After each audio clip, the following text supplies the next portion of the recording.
Welcome to the Mamas at Work podcast with your host, me, Heather Rose.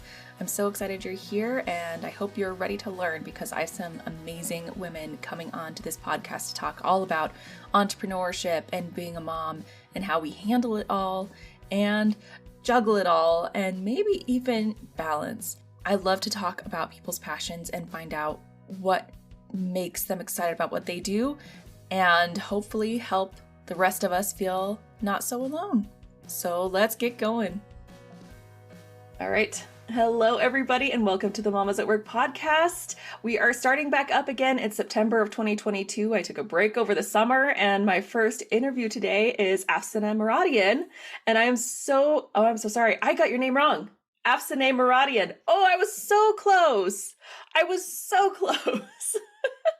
And I'm so excited to talk to her today. So hi, Afsaneh. Say hi to everybody. Hi. Hi, I'm so happy to be here. Thanks so much for having me, Heather. Yeah, I'm so excited to have you here. So I always ask a few questions of the people that are going to be on my podcast.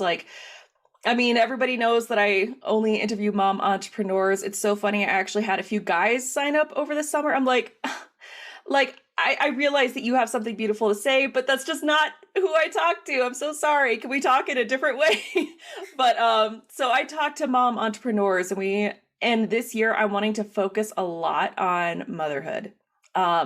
For 2021 and 2020, the beginning of 2022, I was talking a lot about entrepreneurship and building your business and all of that. And that's amazing. And I'm still really interested in mompreneur, that profile, but I want to focus on motherhood and how it's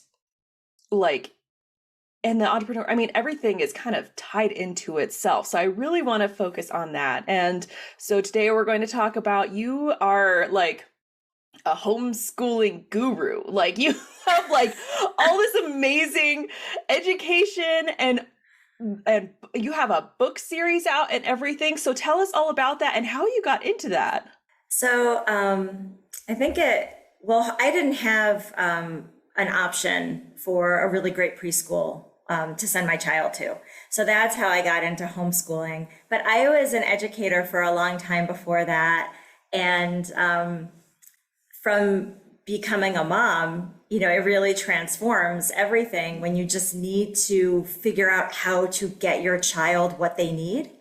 And there really aren't very easy options to do that. So homeschooling was not something I had planned on doing, but I really didn't feel like I had a choice. I didn't want academic preschool was just breaking my child. And I didn't want that. I didn't want to continue to see that happen.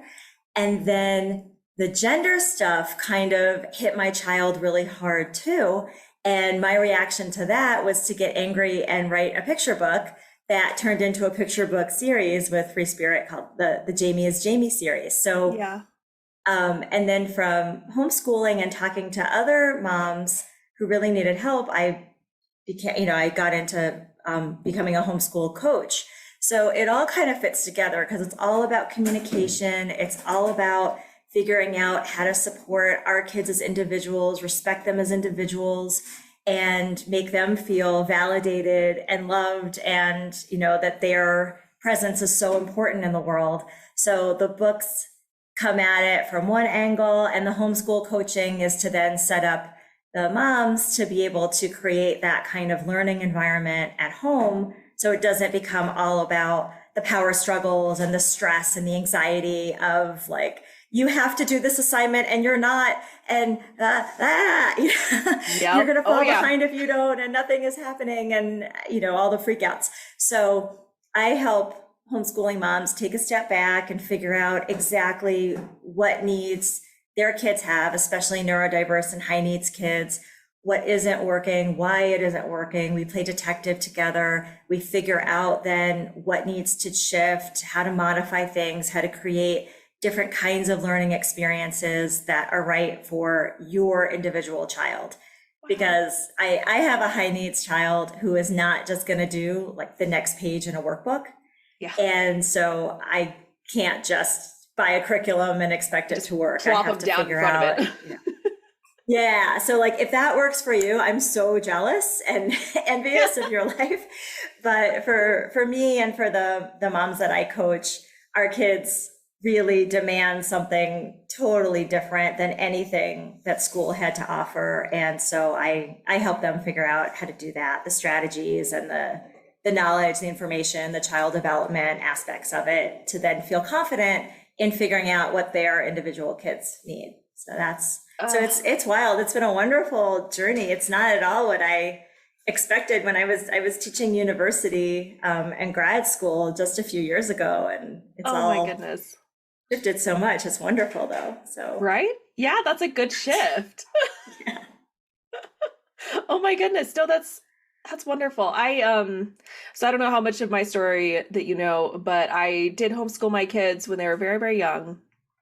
And then my daughter was diagnosed autistic and she needed therapy and all kinds of different things. And so I realized that I actually couldn't be her teacher. Like I was just kind of at my wit's end, like you said, that like stress level and everything. But she is now going to public school and we're in a really good spot, right? We're in Colorado. We're at the hub of like people taking care of neurodiversity. Like these people really care about it. And so we have all these resources and everything, but there's a possibility that we'll have to move for my husband's job or for my job or anything. And I'm like, if that happens, like, I'm not going to be in this safe little bubble anymore. Like, I would want to go back to homeschooling my kids. And so it's been on my mind lately because I felt like such a failure because that's what I had planned to do, was to homeschool my kids. And then when I couldn't, I was like, oh no, I just can't. I'm losing it. And which is 100% not true. But like, to then have the thought of maybe we could go back. Like, do you have tips for people who are wanting to possibly get out of the school system and start to homeschool? Like, do you have any like starting off points? Even though I know what homeschooling is and I've done it before, like it's a different ballgame now that they're older. Oh, sure. Yeah. I mean, first of all, I want to say if your child can get the resources and the support they need in a school, that's amazing. Yeah. Homeschooling is a very big commitment and it is very much a labor of love. And until you figure out how to do it for your family, it can be a challenge and a struggle and feel really awful. So not everyone, I know that homeschooling is becoming more and more popular, but it doesn't mean that you should feel like we have enough to do as moms. So taking on the entire burden of educating your child shouldn't become the norm. Actually, yeah. Like we pay taxes and our schools should give our kids what they need. So if you have that option, that's amazing and you should take it. If you don't have that option, then it's really important to see homeschooling as something totally different. It's not school at home. It's not playing school at home. So it's not, setting up the school desk necessarily and coming up with a schedule of what time is math and what time is English and what time is this. It's very much, it has to be something that feels very different to the child, because a lot of kids who really require homeschooling and like are demanding homeschooling are coming into it with a lot of anxiety, with triggers, with some really bad experiences, with maybe kids or adults who have told them that they can't do something, that they're really bad at drawing, or they can't read, or, when they read out loud, the other kids laugh. And so they don't want to read out loud ever again, right? So so it's just understanding that your child is coming into a new educational setting that has to feel different to them. Yeah. With some baggage. And so there's a period of transition that's, we call deschooling, where you just kind of don't do school right away. You let your child do different kinds of activities that feel more like play, but there's of course learning involved in play. And even if they're older, it's like, choose whatever book you want to read. If you want to play that video game, there's some educational stuff going on in that video game. Right, I'm just gonna as a parent, I'm gonna observe you. I'm gonna figure out when, what time of day do you learn best? what are you really interested in? What are your passions? I'm just going to spend time talking to you, maybe going for walks or doing some activities with you so that we can just talk. If you love Legos, I'm going to sit and play Legos with you and just talk to you about like, well, what do you love about that TV show? Or what's going on in the book you're reading? Or like, who are you as a person, really? Yeah. And how do you think? And you're going to use all that information to find out, oh, so-and-so said this to me, so I can't do math. I'm just not smart enough to do math, mommy.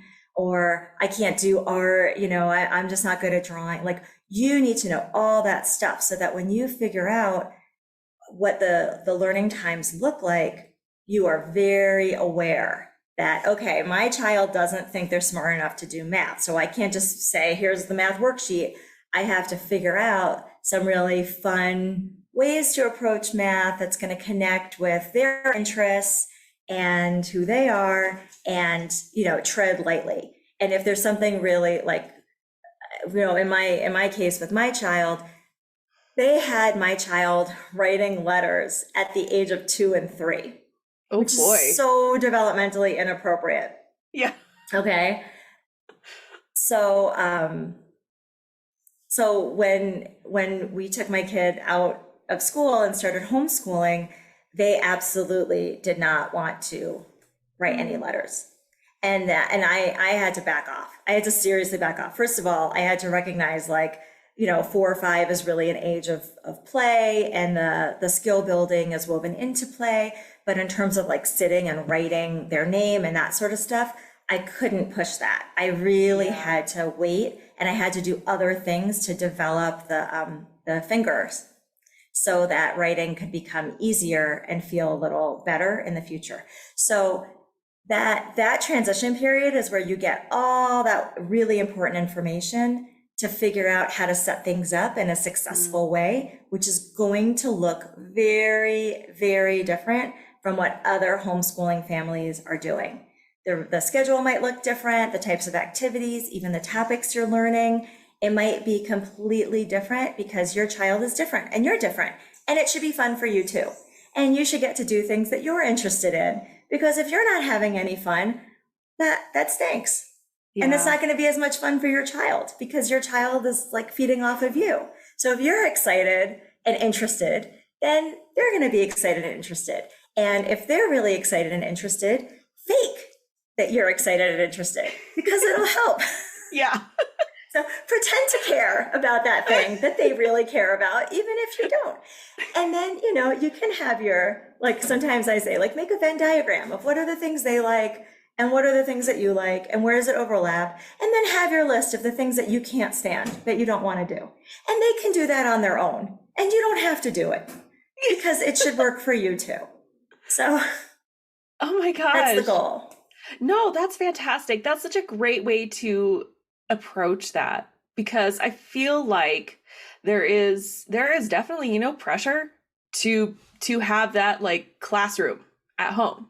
Like you said, play school at home, because how else are they supposed to learn? Because that's how we've been taught that it's kind of the only way to learn, right? So I love that you have that approach of just, I've heard of the what do they call it? Educational play or whatever, just, play till you learn it kind of thing. I've heard of all of that, but to actually, not just be okay, go play, kid, go learn something by yourself, but to integrate it with stuff that you enjoy as well, and that you can enjoy with them, and that they can enjoy doing either by themselves or with you. I think that's really fantastic. And I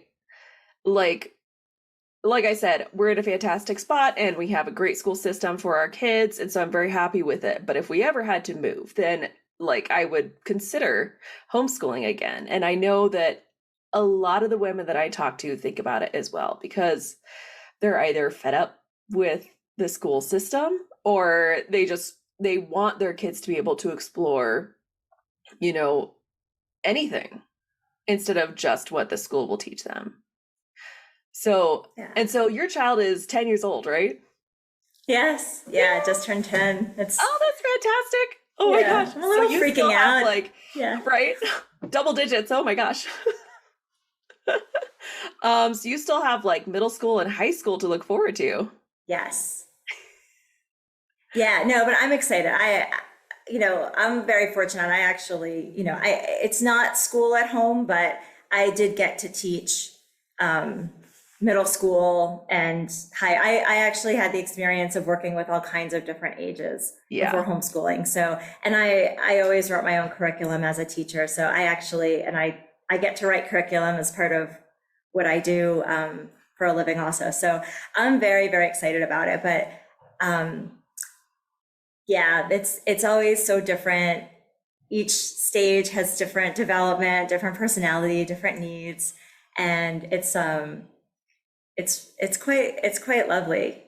With my kid, my child is non-binary. That's why I use they, them when Right. referring Yeah. to my child. So, reaching puberty is going to be like an interesting thing to see how you know, they seem excited. They're reading about it, but it'll be interesting to see how they deal with the changes in their body and how they identify Mhm. and that sort of stuff. So, but it's just my job to be the cheerleader in the background. So, Right. Yeah, because they're the main character of their life. yeah, I don't have to do that work. No, So we shouldn't. I just, That's I just, exhausting.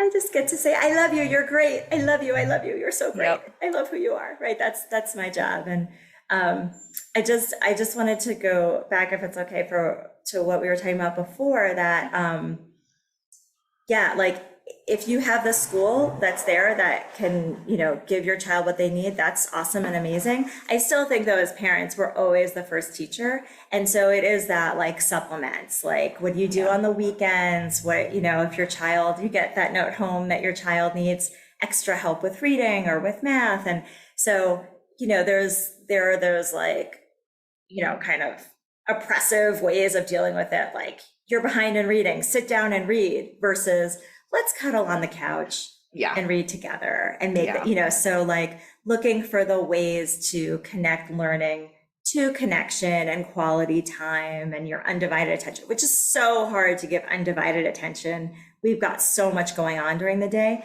but even to just like, sit and snuggle or be close for that, 10 to 15 minutes while your child is reading is going to transform reading from something they have to do because school requires it to this lovely, bonding moment with mom or Right. dad, And it feels good. that, yeah. Yeah. So a lot of the stuff, I mean, I work with homeschooling parents, but a lot of the stuff is absolutely transferable to like when you're with your child. How are you communicating? Are you asking questions and collaborating versus just telling them what to do? And then they say no. And then you have the power struggles that are so exhausting. I'm like, Fun. my mission, yes, my mission is like life without power struggles because we have so much to do and we're so tired that like, who has the energy for all those Nope. power struggles? So there's a lot of ways to think about the relationship with learning and all kinds of learning, from getting shoes on and getting organized and keeping your room clean to doing the academic stuff. It all kind of ties together. So Right. Well, I feel like this is how I've kind of always put it in my head, especially since they started going to school, is that we like, especially at this young age, we're just teaching them to be people, right? To be good people. Like I just want them to be kind and to be healthy and to love themselves and to be, like compassionate, like all those good things to be good people. And so if they're a little behind in math, I'm honestly okay. Like I don't like I really encourage reading because I always read a lot as a kid and I think that's just, one of the best ways to learn is to read and to love to read. Um and so we read all the time though. It's not like I'm pushing it on them. They're like, "Hey, can we read a book?" They love it. But uh like I like that you say you don't, we don't have to be a homeschooler to still be teaching our children, right? Like they're going to school to learn all these other things and then they come home and like some of the most when my kids just started school uh like 2.5 weeks ago, and some of the most like beautiful moments we've had is when my daughter needs some help with her homework And like all of us gather around, even my son, you know, and he'll hold up his fingers so that she can count with him. And like all that, it's just, but it's such a great like family moment. It doesn't feel like homework. It feels like let's Right. do this, you know? It's so I really appreciate that you say that, because it's, you know, I don't know. I feel like there can be stigmas around either side, around being a homeschool mom, around being a mom whose kids go to school. Like either you have to, as the homeschool mom, you have to do everything and you have to do it perfect, or and same with the mom whose kids who go to school. But then, you know, if they're coming home and you're just sitting around and watching a movie, I don't know. Like there's just there's so much noise around it, and I think we need to just focus on helping them become them. Oh, sure. Sure, definitely. And I think a big part of that is helping them become problem solvers. That's what we call it. Yeah. Because when kids become frustrated with something, it's so different if they then shift into, oh, this is a problem. How do I solve it? Rather than sinking into the frustration Yeah. and the hopelessness of the situation, and then relying on us to figure it out for them. So it's more like, okay, I'm going to help you, but this is a problem. How do we solve it? What do you think? And really drawing out from them, I think goes really far to them feeling like they have independence and also some control. You know, like kids' behavior tends to be very strong when they don't feel like they have any control over what's happening to them. Yeah. So whenever there are things to figure out, really encouraging your child to add their ideas and, you know, identify what the problem is and add their ideas into how to solve it really goes very, very, very far, I think. Because yes, we want them to be good people. We want them, but we also want them to identify problems and know how to solve them or how to ask for help. Yeah. And like to know what help they need, to like figure out what they need as they get older, rather than just, mom, Yeah. I have a problem, solve it. Fix it for like, me. yeah, like you know, anytime anything feels uncomfortable, mom, give me a hug. You know, it's like, okay, wait a minute. At a certain point, like we have our businesses, we have our lives, we have other kids, we have other responsibilities. We need our kids to be able to think through, identify the problem. What do they think is a solution? Try it themselves or come to us and ask for help or ask for permission, but to really feel like they are, you know, the heroes of their own story and not passive recipients of, Yep. you know, whatever the teacher tells them to do, whatever the parents tell them to do. And then they can also learn to handle their emotions a little bit better because they'll figure out the emotions or reactions to a situation. Yeah. So what is that situation and how to maneuver Right. in it. So I feel like that goes a really long way. And then, you know, being able to find information and, you know, be like the lifelong learners that we are. That's why we listen to podcasts. That's why we read books. That's why we read articles. And we want that for our kids so that they always know that there's a way to find out what it is that they want to know. And they don't have to, sorry, just plug in my charger. Don't worry about They it. they don't have to be dependent on other people for information. So like, oh, so-and-so said this, therefore it must be true. They get to be Right. independent, critical thinkers who are in control of their own lives and their destinies and what happens to them. So that, I feel like that's like part of real, like the gift that we can give them is that kind of confidence in themselves that they can do it too. I love that. Well, and that's so true because, you know, every kid deserves that chance, right? To become who they're supposed to be and to have that support. And so I love that you're teaching moms to do that and you're doing that yourself. And it's just gives me a lot of hope for our kids' generation. Like they're going to be good people. Oh yeah. Oh, kids are awesome. Gosh, Yeah. kids are so much, they're so much more aware than a lot of adults. Like even with things Yeah. like using the singular they and pronouns, they're like, yeah, Right. of course. They're My like, friend uses they. That's not a problem. don't even think about it. Yeah. Like, Like, of course we're going to accept everybody. Why wouldn't we? Of course we're going to be welcoming. Why bullying is wrong. We don't do that, you know?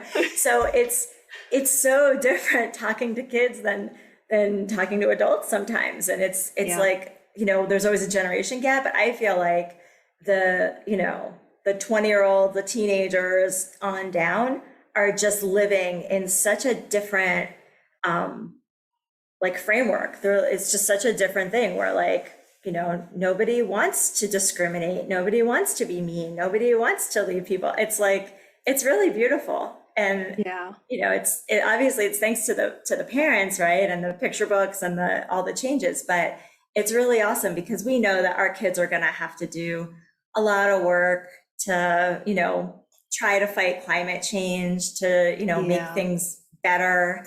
And, you know, things are not perfect right now. So the more people come together and feel unity and support one another, the easier it is to make things better. So I feel like kids are like, they get it. They get it in this really profound way. And they do. Pretty awesome. So I think so too.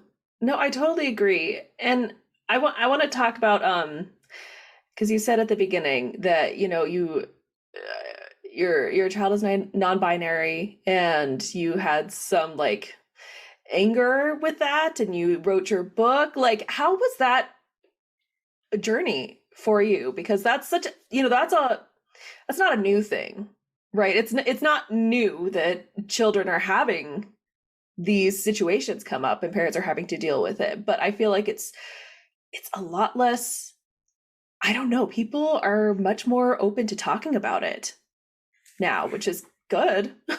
But it's because of people like you that talk openly about it. So yeah, tell me about that journey. Well, okay, so some kids by the age of 4 can say, you know, I'm non-binary or I'm trans.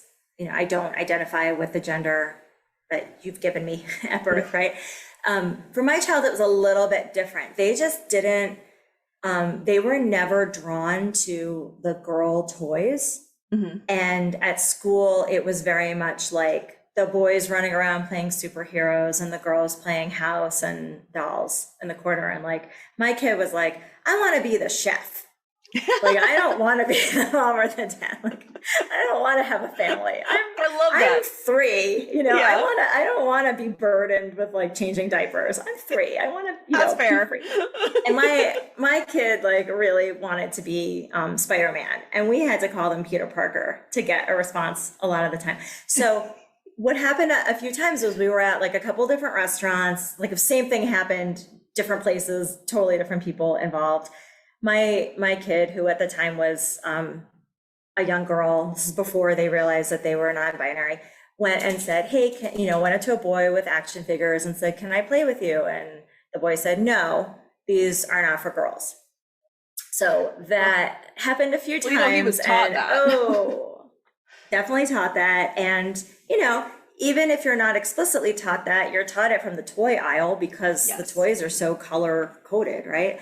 So I then got very upset and wrote the first book, Jamie is Jamie, which is all about a kid starts a school, plays with everyone and everything, and you never find out if Jamie is a boy or a girl because it just doesn't matter. It's just and Jamie. Toys don't have gender. Yes, Jamie is Jamie. So that's the first book, which is like, just be free to play however you want to play. And adults, please don't put restrictions on play based on gender. That's just not in the best interest of the child and their development. So that's the first book. So, you know, kids really love it because it's like, yes, we just want to be free. And the book is like, be yourself. Who you are is good enough. So then the second book is Jamie and Bubby, where Jamie spends a day with great grandma, Bubby, who's called Bubby. And Bubby makes a lot of mistakes. Bubby sees people with their hairstyles and assumes pronouns and gets it wrong throughout the course of the day. And so the book talks about not making assumptions, but it also talks about how pronouns can change because people can change their gender and change their pronouns depending on how they identify. And everybody has the right to change how they identify. You don't have to make a change and keep that for the rest of or your life. justify it or anything. Yeah, we can handle it. You can change your pronoun. You can change the name that you want to go by. People do that all the time. And some people go by the singular they. And then like if you're not sure what someone's pronoun is, you can use the singular they, because then you're not making an assumption. Yeah. So as I was writing, that book and, working on that stuff, that's when my child, so a couple of years ago, my child said, I just don't identify as boy or girl. I'm non-binary. And at first my pronouns are she, they. I said, okay, well, if your pronoun is still she, I don't really have to do anything different or tell everyone or, it's okay.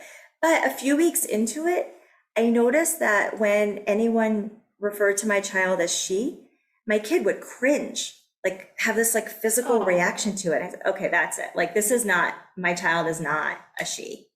And we have to get it. And it's a big adjustment when you're using a pronoun for someone for years and years and years. You really do have to, because we talk on, especially moms, we just talk on autopilot. We don't even listen to ourselves. We're just, telling kids what to do left, right, and center, and the pronouns are flying out. We're doing something else while we're talking. We're not even paying attention. So it definitely, I'm not gonna minimize it. You really do have to change your brain. You have to listen to yourself and you have to self-correct.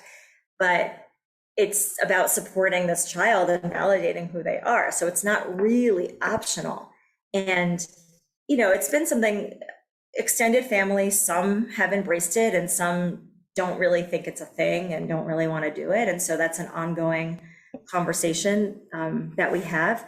But it comes down to, this is who this person is, and you either use their correct name and their correct pronoun, or you're telling them that there's something wrong with who they are, and you don't support who they are and their right to exist how they are. So some people say this seems really new. This is like a new conversation in the past few years. And I think it comes down to the kids. The kids don't want to pretend to be someone they're not, because we keep telling them and we keep reading books to them, be yourself. We love you for who you are, right? There's no more discrimination. There's no more bullying. There's no more use awful, a boy doesn't play sports, then we insult him. Like, we don't do that anymore, I hope. So kids don't really want to lie about who they are and like be, in kind of a metaphorical closet of like, okay, well, when you're with grandma, your name is different and your pronouns are different, and you can be here at home, but not at school. I mean, we just don't do that. We're not raising our kids like that. So the kids are really pushing to be who they are, to tell us who they are. And it's up to us to listen and respect it and support it. But kids aren't, they're not just sitting, and they're not, what is it? Children should be seen and not heard. Those are not our kids. That's not what we're doing anymore, right? So in that context, we need to, listen and respond and respect. So that's why it's a different conversation now. It really has to do with us creating different conditions and the kids refusing to hide who they are. And we don't want them to, right? So that's kind of that journey. And then the third book of my series that just came out this summer is all about self-advocacy and helping kids share with their grown-ups, because sometimes it's really, really hard to tell someone as important as your mom or your grandparent that you don't like something, or you don't really want to do something that they want you to do, like play soccer, and you'd rather do art class, or, it's very hard for young children to speak up. So it's a book about how to share with your grownups, but then also for grownups to really listen, because you have to listen to the little things for the kids to be able to trust that they can tell you the big things. Yeah. And we really need to know when something is really wrong, or if something is happening to another child, we need our kids to come and be able to tell us. So how do you build up that kind of open, trusting communication with your child and accept their likes and dislikes, around the little things, because it goes a long way for later on, right? So so it all, that's everything kind of goes together. Like what does my child need? If my child needs it, your child probably needs it too. So I wrote a book about it. I wrote a book. Right. And then like it goes into, again, the kind of homeschooling, parenting, how do we communicate with, respecting our kids as individuals while still keeping them safe and guiding them, but creating that kind of collaboration and the explanations like, go brush your teeth. Well, okay, brush your teeth because I told you to, or brush your teeth because you don't want to get cavities. Right. And you don't want your breath. teeth to fall out. Yeah. Like, we always talk about like, you need to brush your teeth, you need to shower, take a bath, because you don't want to be the stinky kid, right? Yeah. It's like whatever, just that's my like, my bar is so low. Just don't be the smelliest kid in the room. Like that's what a pretty good bar for, to set, right? though. Like, so then brushing teeth, hygiene, all that stuff, instead of a power struggle, it's like, well, you don't want that consequence, the natural consequence, right? You don't want to be the stinky kid in the room. So go, oh, okay, I'll go do it then, So there's different ways of explaining, of phrasing things, and not necessarily all about, I told you to do it, you're not doing it, therefore you're defying me, or it's somehow a personal attack on me as your parent and my authority. And it's like, kids just don't even think about that. They test boundaries and they test limits, and that is developmentally appropriate, but they are the center of their universe. They're not thinking about us at all. They only think about themselves. And if we don't help them develop out of that, really in their early 20s, teens and 20s, then they stay that way in their 40s and 50s and 60s. So we parent, we guide, we teach for a very long time. It's not just the early years, right? So having that kind of connection and, good communication helps things be a lot easier when they're teenagers, because it always gets harder, right? They always say, the terrible twos. And it's like, no. I tell parents the best time is when they're babies and they can't talk and they can't move. That's the best time. It's the easiest. It just gets harder at every stage of development because it becomes more and more and more psychological. And if we say something in the wrong way, we're like, they go off hurt and crying and scarred, like wounded from what we've said. It's so it gets harder, but that's why it really helps if it's collaborative, and it really helps to have support systems and amazing podcasts like this, and coach, if you need a coach, get a coach. Like it's not something that we should be figuring out on our own in isolation, sink or swim. That doesn't make any sense. We should be pooling our collective knowledge, and then each mom should be figuring out what works for her, what works for her kids. It's not a one size fits all at all. So, but we have to have that like hug, the virtual hugging. It's all going to be time, okay. It's so hard, right? Yeah.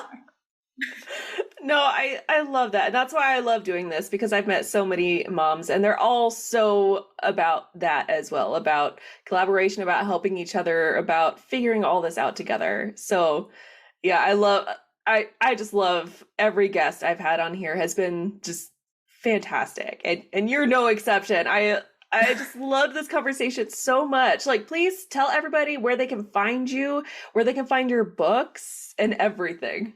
Yeah, so it's the Jamie is Jamie series on Free Spirit Publishing, Free Spirit, I think it's freespirit.com, but the books are also available on Amazon.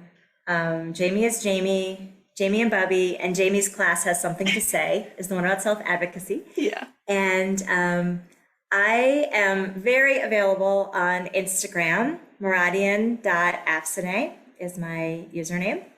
And I think my name will be in the podcast. So yes. Yeah. I'll put it in the show notes and have links. Yeah. Awesome. Great. Awesome. And then for homeschool coaching, if you need me, well, DM me on Instagram, but mlccoaching.com is the coaching stuff. All right. Awesome. Well, thank you so much for being my first fall interview of 2022. Oh, I'm so honored. This was so much fun. Thanks again for having me, Heather. This was wonderful. thank you for joining me for today's Mamas at Work podcast. I am so glad you were here, and I hope you enjoyed it as much as I did and learned a lot, because I know I always do. Please join me at my Mamas at Work Facebook group, where we will be talking about the women that are on this podcast, and you can sign up to be a guest on the podcast as well if you would like to. Thank you so much. See you next Friday.